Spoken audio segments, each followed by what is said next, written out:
टूटे हुए थे। अब धर्म ने बैल का रूप धारण किया था। धर्म के 4 पग कौन कौन से हैं? सत्य, दया, तप और क्षमा। कलयुग के प्रभाव से जो 3 पग टूटे थे वो कौन से? दया, क्षमा और तप, जिससे पृथ्वी को कष्ट हो रहा था। राजा को दुख हुआ, धनुष प्रमाण चढ़ाया, कलयुग को मारने के लिए उद्यत हो जाते हैं। कलयुग ने देखा मैं इस राजा से लड़ नहीं सकता हूं, तुरंत कलयुग ने शरणागति ले ली। राजा परीक्षित की शरण में आ गए, महाराज मुझे क्षमा कीजिए ना, जैसे आपकी अन्य प्रजा है उनके रहने के लिए स्थान है, तो मेरे रहने के भी कोई स्थान दीजिए ना।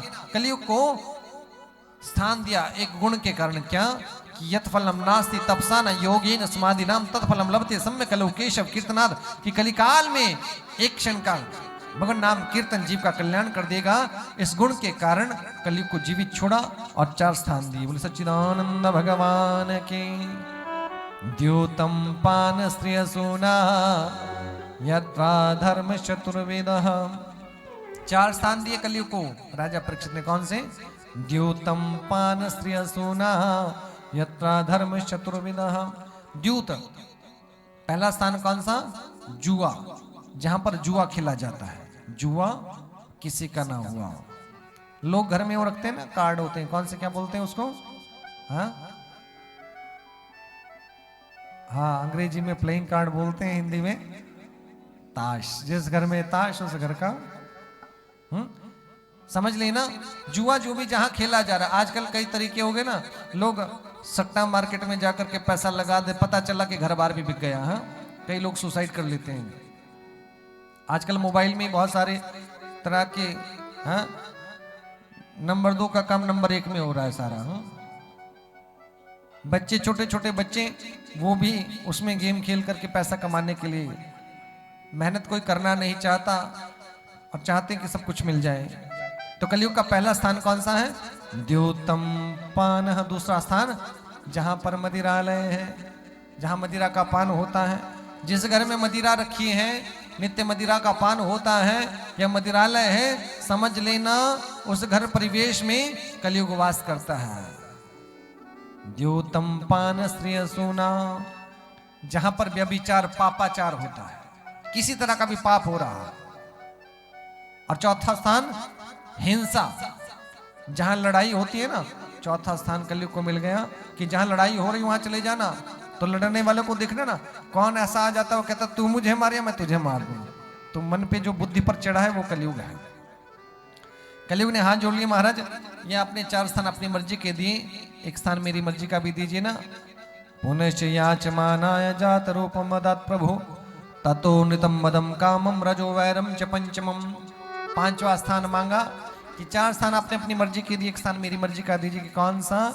सोने में। 5वां स्थान किस में हो गया? स्वर्ण में। तो कैसे सोने में कलयुग का वास होता है? पापाचार से कमाया हुआ धन, सोना, वस्तु, भूमि कोई भी हो उसमें कलयुग वास करता है। लेकिन जो शुद्धि का, शुचिता का धन, पैसा, सोना है उसमें कभी भी कलयुग वास नहीं करता। बोले सच्चिदानंद भगवान की।